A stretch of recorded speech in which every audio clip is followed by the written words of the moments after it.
Тулааны бурхан Асура болон өөр олон гайхалтай веб зохиолууд уншихыг хүсвэл зохиолцыг комор зочлоорой. 87 дугаар анги. Чүү овгийн асуудал. Уулналсан хот руу явах үед Чүүрэний болон Чүү овгийн хэдэн хүмүүс өөр хүмүүст бүслүүлсэн байв. Энэ үед Чүү овгийн хүмүүс хүнд шархадсан байсан ба замын хажууд хэвтэж байлаа. Зарим нь шархаад илэлгүй өгсөн байв. Чүүрэний ганцаараа спиритийн 8 дугаар төвшин байсан болохоор арай хийн л тэсэж байв. Гэхдээ спиритийн 8 дугаар төвшний 6 хүний эсрэг хэдэн бэрдсэн 7 дугаар төвшний хүмүүстэй байгаа Чүүрэний хүндхэн байдалд байв. Түүний бие нь шархаар дүүрч, амьсгал нь хүндэрч, нүднийх нь цог бөхөж байлаа. Чүүрэний та нарыг ингэж удаан хүлээнэ гэж бодоогүй л биз? Өнөөдөр хинч танаа Чүү овгийг аварч чадахгүй.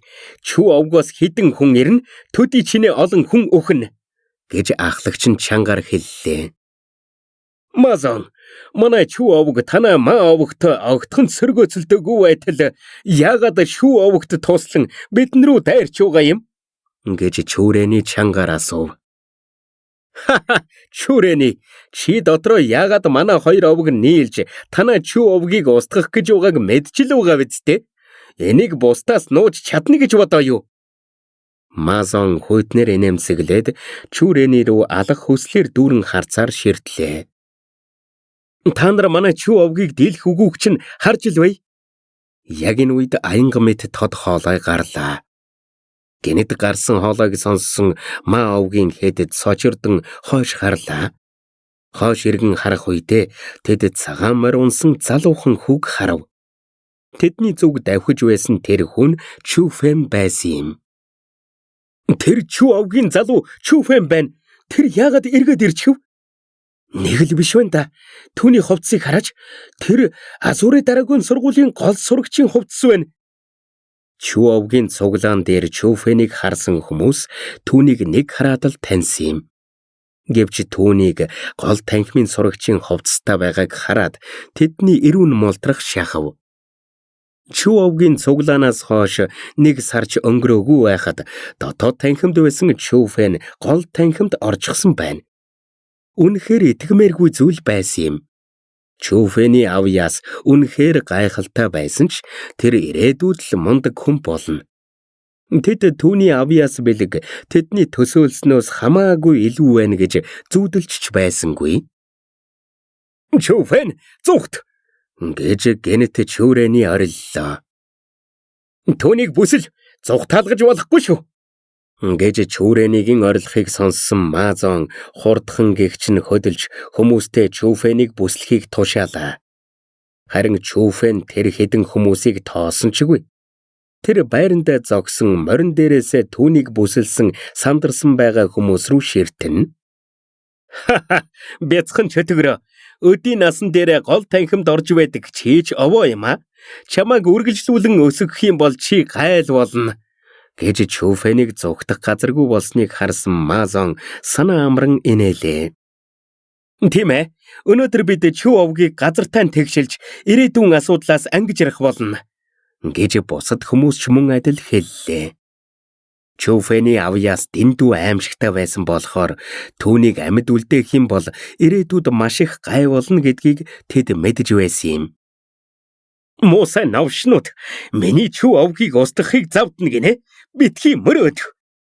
Энэ үед Чүүрэний галзуу юм шиг урагш тайрлаа. Өнөөдрийн гамшигаас болж Чүү овг битгийх л уулналсан хотод хэрчигтэй сүйдэх гэж байв. Чүү овгийн эцсийн найдвар бол залуу үеийнхэн нь. Тэр дундаа Чүүфэн тэдний хамгийн том найдвар нь байсан юм. Тэр өөрөө Чүүфэнд дургүйж гэлээ. Чүү овгийн гишүүний хуваар тэр Чүүфэнийг амиараа хамгаалах ёстой. Чүүфэн зүгт юуэр тэр хэдэд уулналсан хотод ирж болохгүй гэж хэлээрээ. Чүүрэний чадхынхан хэрээр тулалдахдаа байдгаараа орилж байв. Өөрийгөө ч хамгаалж чадахгүй байж бусдыг аврахыг оролдоно гинэ. Бүгдийг ал. Гэж Мазон хуйтнэр хэлээд Чүүрэний рүү төмөр илдээ далайн дайрлаа. Энэ үед нөгөө хідэн ч бас Чүүфэн рүү дайрав. Тэд ямар ч эргэлзээгүй алхаар сэтгэл шулуудсан байсан юм. Мазонч гэсэн Эспиритийн 8 дугаар төвшин. Гэхдээ Чүрэнийтэй харьцуулах юм бол хамаагүй давуу байв.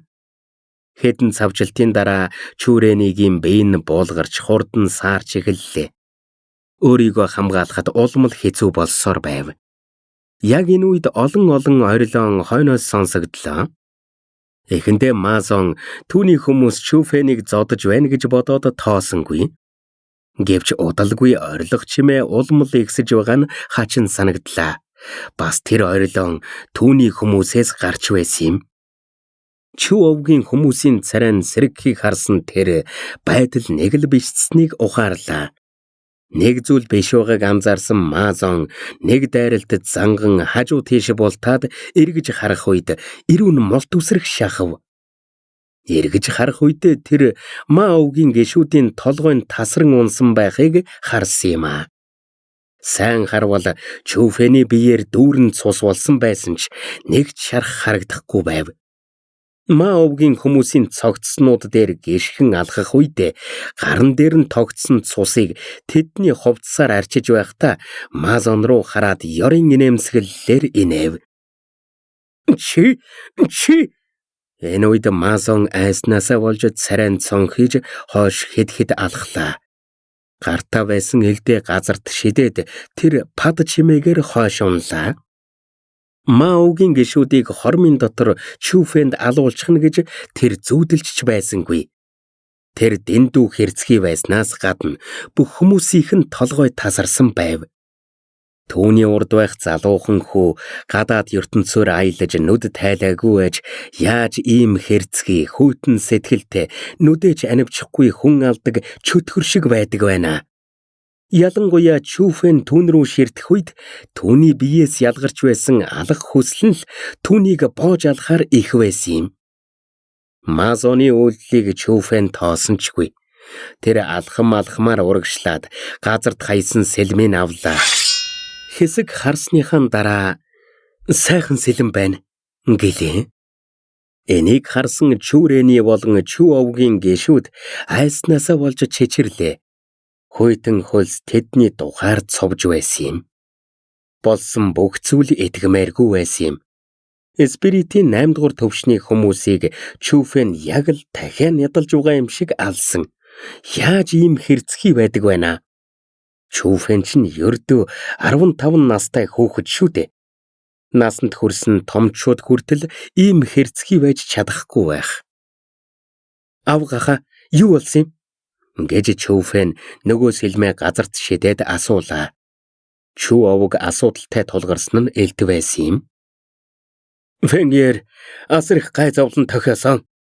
Чүфэний асуултын дараа Чүрэний цочирдлоосоо гарan болсон зүйлсийг тайлбарллаа. Лайк болон subscribe дарж биднийг дэмжээрэй. 88 дугаар анги. Чүфэн тэр хэдийг буцсны дараа Чүү овогт маш том зүйл болсон юм. Уурхайн хэсэгт хар төмөр илэрсэн ба сайн судалсны дараа маш олон хар төмрийн уурхайн цэгүүд олдсон юм. Хар төмөр бол зэвсэг хийхэд хамгийн шилдэг материал. Хар төмөр нь алтнаас илүү үнэтэй ба уурхайнаас маш бага гардаг. Энэ нь Чүү овгийн орлогыг хэдэн зуун дахин нэмэх байсан юм. Хар төмрийн уурхайг олсны дараа Чүү овгийнхан баярлахын зэрэгцээ нууц ажиллагаа явуулж эхэлсэн. Гэвч салхи нэвтрүүлдэггүй хан гэж байдгүйгээс хойш хэн цуу тараасныг мэдэхгүй ч мэдээлэл тархаж бусад овгууд ч хар төмрийн уурхайд шунаж эхэлсэн. Чүү овгийг устгахын тулд Шүү овг толгойлон ван овгуудыг нэгтгэж Чүү овгоос уг уурхайг тэнцүү хуваахыг шаардсан. Чүрэний хотоос гадуурх асуудлыг зохицуулж явж байгаад энэ мэдээг сонссон даруйда буцсан. Гэтэл түүнийг буцаж байхад Маовгийнхан гинтийн дайралт хийхээр отож байсан юм. Чүфэн амжиж ирээгүй бол тэд гарцаагүй бүгд үхэх байсан. Шүү овгийнхан амьдралаас уйдсан байлгүй. Болсон зүйлийг сонссон Чүфэн уурандаа шүдээ зуулаа. Түүний харцнаас асар их алах хүсэл ялгарч ойр хавийг дүүргэв. Мориндоо ч мордолгүй тэр асар их хурдаар Чүү овгийн зүг гуйлээ. Фэнгэр битгий дэндүү аюултай. Энийг харсан Чүүрэний хурдан гэгч нь түүнийг зогсоохоор завдав. Гэвч Чүүфэний хурд дэндүү хурдан байсан болохоор Чүүфэн нүдэрэмхийн зур алга болчихов. Энэ үед Чүүрэний хэлэх гэж байсан үгээ залгихаас өөр зүйл хийж чадсангүй. Хэсэг хугацааны дараа маш их цочирдсан хоолоогоор хэллээ. Фэнгэрийн хурд түүний хүч спирит төвчнээс давчихсан гэж юу? Чүүрэнигийн хэлхийг сонссон хүнд бэртсэн Чүү овгийнхан амаанэн эрүүн мултрах шахав. Ийм жаахнаараа спирит төвчнийг давна гэдэг юу гэсэн үг вэ? Байж боломгүй зүйл байсан юм. Уул наалсан хотыг Чүү овг захирдаг. Хотын иргэдийг Чүү овг хамгаалдаг. Энэ бяцхан хотыг бяцхан улс гэхэд хэлцдэхгүй байсан юм. Хар төмрийн уурханаас болж Чүү овг муу сансан хүмүүсийн эсрэг хэд хэдэн хамгаалалт бэлдсэн байв. Гэвч тэдний эсрэг Шүү, Ма, Ван овгууд нэгдэн дайрч байгаа болохоор уул налсан хотын олон хамгаалалтууд ар араасаа нурж хотын иргэд бараг бүхэлдээ алуулсан юм. Чүү овгийнхан л тэмцсээр байв. Гэвч Чүү Ямба хэчнээн хүчтэй байлаа гэсэн өөртөөгөө адилхан төвшний 3 хүнтэй тулалдаад хүнд байдалд байсан юм. Түүний царай нь цаас мэт цонх хийж цайрсан ба бие нь цуснд бодогдож хагас сөхрөн суугаад амьсгаадж байв. Ава! Чүү Ямбаг тулалдах хүчгүй болсныг харсан Чүү Юан хажууд нь гүн ирлээ. Хизээмөдгүй аавын хүн алжих байх гэж айсандаа эргэн тойрноо сандран харлаа. Чүү Ямбаг ялагдах үед хаа сайгүй өрнөж байсан тулаан зогсов. Цуста тулааны дараа хэсэгхэн тайван байдал ирлээ. Чүү Ямба, чамайг мундаг хүн байсныг чинь бодоод хүндэтгэлтэй үхлээр өхүүлье. Амиа хорл. Гэж хүмүүсийн дунд байсан нэгэн намхан хар сахалтай хөгшин хэллээ. Тэр бол Шүү овгийн аахлагч юм. 3 хөгшин рүү хараад эргэн тойронд өгсөн Чүү овгийн хүмүүсийг харсан Чүү Ямбагийн нүрээр гашуудал бүрхэв. Чүү Ямба би амиа хорлож болно. Гэхдээ үлдсэн Чүү овгийнхныг явуул. Эндээс явсан Чүү овгийнхан ахиж хэзээч эргэж ирэхгүй гэж амлаж байна. Чи тийм тэнэг юм уу? Эсвэл биднийг Чүү овгийнхныг явуулахаар тэнэг гэж бодоо юу? Барьсан бараа суллаад эргээд ууланд нь суллаж тавьгийх гээ юу? Чүү Ямба, хүн буруутгамаар байвал өөрийгөө л буруутга. Бидэнтэй хар төмрийн уурхайг хуваалцсан бол ийм зүйл болох байсан уу? Чүү овг ингэж сүйцэн нь чиний л буруу. Чүү овгийн нэг ч хүн эндээс амьд явахгүй. Та нар бүгд амиа хорлох юм бол цогцсыг чинь бүтэн үлдээе. Шүү овгийн ахлахын хоолой нь мөсмөд хуйтан цэвдэг байв. Чүү овгтой олон жил тэрсэлцсний үр дүнд тэр Чүү овгийг ясандаа тултал үзэн яддаг болсон. Ийм байтал юу гэж тэдэнд боломж үлдээхв? Яг энэ үед Чүү овгийн байшингаас орилон гарлаа. Арараасаа гарах орилон үнэхээр айдас хүргэн байсан юм. Энэ үед Чүү овгийн хашаанд байсан хүмүүсийн царай цонхилоо. Ялангуяа Шүү, Ван, Ма овгийнхны царай. Учир нь Чүү овгийн бүх хүмүүсийг шахан Чүү овгийн хашаанд шахсан ба зөвхөн тэдний хүмүүс л гадаа үлдсэн. Гэтэл арараасаа гарах орилон хашгираанууд хэсэгхэн зурал болсон юм. Удалгүй тэр хавийг намгүн бүрхлээ. Гэвч энэ намгүн байдал нь хүмүүсийг улам айдас давтуулж байв. Овгийн ахлахаа авраарай! Гэвч түүнийг 3 алах үгүй юу? Түүний араас хүйтэн салхилж хар төмөрс сэлэм нэсэн ирлээ.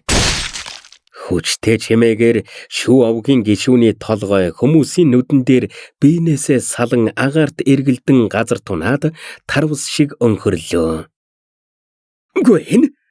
Энэ үед Шүүч бай, Ванч бай тэд бүгд цочирдсан юм. Тэдний царай нь цонх хийж цайрсан байсан юм. Учир нь дөнгөж сая алуулдаг хүн спиритийн 8 дугаар төвшнийг байв. Спиритийн 8 дугаар төвшний хүн ингэж амархан алуулчихлаа. Бүр 3 овгийн ахлахуудын нүдэн дээр шүү. Тэгэхээр тэр дайрсан хүн хэр хүчтэй байх вэ? Хүмүүс сандарч эхэлж байхад маш тод хөлийн чимээ чүү овгийн гаднаас сонсогдож нам гүн байдлыг эвдлээ. Гэвч яаралгүй тайван алхах энэ чимээ хүмүүсийг улам их айдас давтуулж зүрхийн дэлбэлэг шахаж байв. Эцэст нь хүмүүсийн нүдэнд нэгэн залуухан хүү харагдлаа. Тэр залуу хүү цэнхэр ховцтой байсан ба нэг том туг барьчихсан байв. Туг нь маш ер бусын байсан ба ногоон өнгөтэй хуйлрах луу байсан юм. Голд нь 3 үг томор бичээстэй байв. Энэ бол Азуре Дарагон сургуулийн гүн цэнхэр луу туг байсан юм. Гэхдээ сүрлэг гүн цэнхэр луу тугтай харьцуулахад тэр залуухан хүү илүү аимшигтай байлаа. Түүний нүүр нь цусаар будагдж, биенээс нь цусны үнэр ханхлахын зэрэгцээ алах хүсэл нь тэнгэрт тулж байв. Гэнэт залуу хүү гарандаа байсан туг маш хүчтэй чулуун талбайд шааж хэд хэдэн цууралт үүсгэлээ. Өнөөдөр миний чүү овг руу дайрсан хинч вэ хамаагүй бүгд үхэх болно. Лайк болон subscribe дарж биднийг дэмжээрэй. 89-р анги. Одоо чиний ээлж. Өнөөдөр миний чүү овг руу дайрсан хинч вэ хамаагүй бүгд үхэх болно. Чүүфэний хоолой хүчээр дүүрэн сонсогдож, уг бүр нь тэдний сүнсийг сорох мэт санагдав. Түүний хэлхийг сонссон хүмүүс өөрсдийн эрэхгүй чэжирч нуруугаар нь хүйтэн хөлс цовлаа. Чүү овгийнх нь ч мөн адил. Тэдний урд зогсож байсан залуу хүү дэндүү аимшигтай байсан юм. Түүний бие нь тэр чигтээ цусанд будагдаж, алах хүсэл нь тэнгэрт тулсан байгаа нь жаахан хүүхэд шиг харагдахгүй байв. Хүмүүс түүнийг өөрийн эрэхгүй чөтгөр гэж харж байв. Нүдээ цавчихгүй хүн алдаг чөтгөр. Чи хэн бэ? Гэж шүү овгийн ахлах эхэлж чангаар хашгирлаа. Энэ асуултын хариултыг хүн бүрэл мэдхийг хүсэж байсан юм. Түүний хувцснаас хүн бүрэл түүнийг Азуре Дарагон сургуулийн гол сурагч гэдгийг мэдэж байв. Гэхдээ Чүүфэн цуснд будагдсан байсан болохоор тэд царайг нь харж чадахгүй байсан юм. Дөнгөж сая тэр өөрийгөө чүү овгийнх гэсэн болохоор тэд яахаа мэдэхгүй зогсож байв. Тэд чүү овгийн ийм залуу хүү гарч ирнэ гэж бодсонгүй. Чүү овгийнхан хүртэл тэдний овгийн хүн гол танхимд орсныг мэдээгүй юм. Чүү овгийн Чүүфэн гэж Чүүфэн хүйтнээр хариуллаа. Юу? Чүүфэн? Фэнгэр? Түүнийг сонссон хүмүүс эц төгсгөлгүй цочордлоо. Чүүфэний алдар цуу 100 бэрийн тэртээ тархсан. Түүний нэрийг мэдэхгүй хүн бараг байхгүй. Гэхдээ тэдний мэддэг Чүүфэн ердөө 15 настай спиритийн 6 дугаар төвшнийх байсан. Яаж Азуре Дарагон сургуулийн гол сурагч болчихов? Яаж спиритийн 8 дугаар төвшний хүнийг ийм амархан алжчихав? Тэд итгэж өгөхгүй байсан ч сайн ажиглавал яахын аргагүй Чүүфэнтэй төстөө байсан юм. Хамгийн чухал нь Чүүфэн бол Азуре Дарагон сургуулийн сурагч. Бас чүү овгоос гол танхимд орох хамгийн өндөр магадлалтай хүн бол Чүүфэн. Тэгэхээр чи миний ач хүү Шүтяныгийн нурууг хугалсан бяцхан чөтгөр байх нэ? Гэж шүү овгийн ахлах ширүүнгэгч нь асуулаа. Түүний авьяас чадвар нь хог байсан. Нурууг нь хуглаад явуулсан нь их юм гэж Чүүфэн хариулв. Чи гэж шүү овгийн ахлах асар их уурлаж дайрахаар завдав. Гэвч түүнийг дайрахаас өмнө Ван овгийн ахлах нухацтайгаар хэллээ. Түүний гарт байгаа зүйлийг харахгүй байна уу? Гүн цэнхэр луу туг байна. Гүн цэнхэр луу туг байлаа гэд яах юм? Энэ мөн миний аж хүү гэмтээсэн. Тэр орноосоо ч босож чадахгүй байгаа. Ирээдүйд тэр тулааны урлагаар хичээллэж чадахгүй байх. Өнөөдөр би түүнийг заавал алах болно гэж шүү овгийн ахлах ууртайгаар хашгирлаа. Чи галзуураа юу? Гүн цэнхэр луу туг бол Азурэ дараагийн сургуулийн бэлэг тэмдэг. Туг авч ирсэн гэхээр тэр Азурэ дараагийн сургуулийн хамгаалалтанд орсон гэсэн үг. Чи Чүфэнд гар хүрэх юм бол чи битгий хэл. Бидний овгууд хүртэл сүрэх болно. Нөгөө хоёр овгийн ахлах айсан шинжтэй ярьлаа. Тэд Чү овгоос айхгүй ч гэлээ. Азурэ дараагийн сургуулаас айх нь тодорхой. Азурэ дараагийн сургууль 2 дугаар зэрэг лэгч гэлээ. Тэдний хувьд бол асар том мангасал гэсэн үг. Азурэ дараагийн сургуульд тэднийг устгах гэж айрам явуулах хэрэг байхгүй. Дотоод танхимын хэдэн настан явуулахдаа тэдний овгууд сүрэх учраас тэд дураараа ашиглаж болохгүй. Та хоёр өөрсдөө галзуураа юу? Бидэнд буцахсан байгаа гэж бодоо юу? Чү овгийг бид ямар болгосныг хардаа. Одоо бидэнд ухрах зам байхгүй. Бид Чүфэнийг алах юм бол Азурэ дараагийн сургуулийг хэлгэнүүлнэ. Түүнийг алахгүй байсан ч Азурэ дараагийн сургууль биднийг зүгээр өнгөрөөхгүй. Гэхдээ одоо Чүфэнийг алчих юм бол Азурэ дараагийн сургууль мэдээ авах гэж хэсэг цаг орно. Тэр хооронд бид овгоо аваад нүүж амжина. Түүнийг алахгүй бол Азурэ дараагийн сургууль хүмүүс явуулж биднийг зугтаж амжихаас өмнө ална. Гэж Шүү овгийн ахлах нухацтай гэгч нь хэллээ. Түүний хэлхийг сонссон хоёр овгийн ахлагч гэсэн гүн бодолд автлаа. Шүү овгийн ахлахын зөв юм шиг санагдав. Өнөөдөр тэд Чү овгийг ийм байдалтай болгоцоход байхад Азурэ дараагийн сургууль тэднийг зүгээр өнгөрөөнө гэж юу? Тэд үнэхээр буцах замгүй болсон байсан юм. Хэрвээ нэг ч хүн үлдээхгүй алах юм бол тэдэнд амьд үлдэх жаахан ч гэсэн найдвар байсан юм. Харин алахгүй эргэлзэх үед тэд өхөлтэйгээ нүүр тулна. Фэньер, зүхт, биднийг орхи! Гэж байдал бишцнийг харсан Чү Юан чангаар хашгирлаа. Фэньер, зүхт, чи амьд үлдэж байж л Чү овгийн өшөөг авч чадна. Гэж энэ үед Чү овгийн ахлах Чү Юм бач бас хашгирлаа. Энэ үгийг сонссон Шүү Ван Маовгийн ахлагч нар Чүфэнийг зугтахаас сэргийлв. 3 ахлагч нар үүслийн төвшний аураага гарган Чүфэн рүү дайрахаар завдав. Гэтэл энэ үед Чүфэн хойш алхсангүй, харин ч урагш алхлаа. Цуснд будагдсан нүүр нь этгэлээр дүүрч инээмсэглээд хэлсэн байхаа Чү овг руу дайрсан бүх хүн өгөх болно.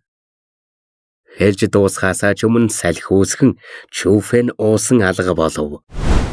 Чүфэнийг алга болсон яг тэр мөчтөө зэрэгцсэн хэд хэдэн орилон гарлаа.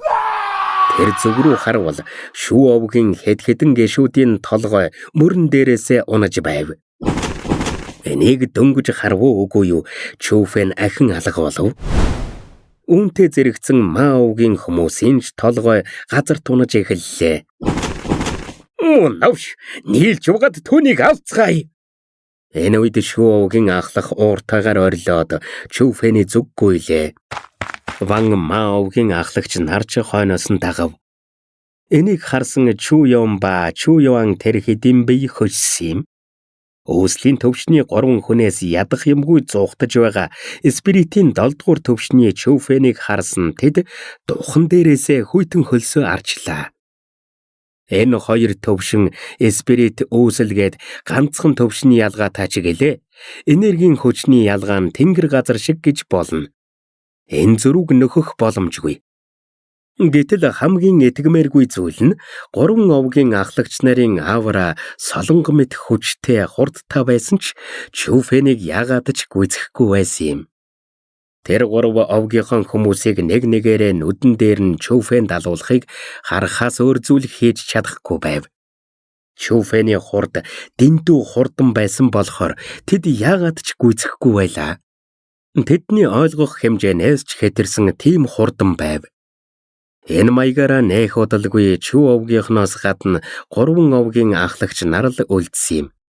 Бусад гишүүд нь бүгд толгойгоо таслуулан газраар хэвтэж байв.